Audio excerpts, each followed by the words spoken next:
Thank you, Mr. Chairman. Last year, we helped pass the bipartisan Law Enforcement Deescalation Training Act, which provides $124 million in grant funding over 4 years on de-escalation training for police officers. This is going to save lives, improve police-community relations. Although this program is new, could you talk briefly about its implementation and more broadly, how DOJ's budget prioritizes mental health and crisis stabilization? Yeah, I don't have the specifics with respect to that program, but as a general matter, our COPS office and our Office of Justice programs provides de-escalation, money for de-escalation training. It is an important way to protect the lives of officers and first responders, as well as the people who are calling for help. You are also right in the implication of your questions that many of these calls involve people who are mentally ill or have mental impairment, and that the sensitivity of respondents to that possibility is an important element of the need for de-escalation. Thank you for your efforts there. 70 to 100 million Americans have criminal records and that appear on routine background checks, often preventing them from getting jobs.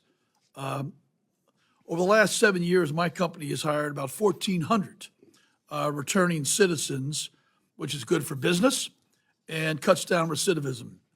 State-passed clean slate, automatic clearing records, these type of efforts are costly and have been a barrier to widespread adoption. What resources does the DOJ need to help support these clean slate laws? Well, I don't think I'm going to be able to talk to you specifically about the clean slate laws.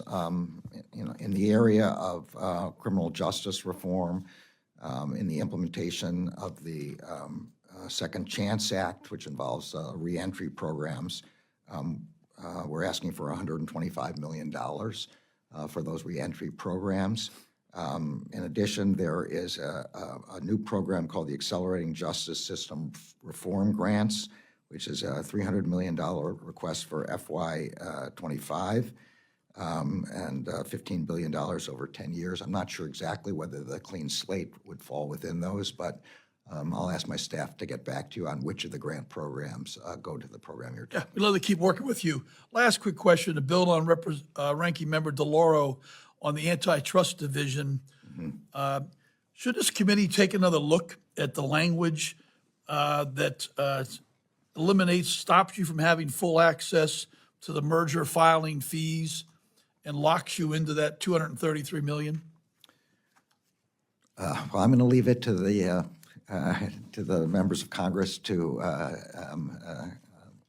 resolve this question. The Justice Department is in favor of the Antitrust Division getting the full access to the fees, but in the end, the Congress makes those determinations. Seems like a good idea. Thank you. It does seem like a good idea, yes. Yield back. That concludes May I have today's just hearing.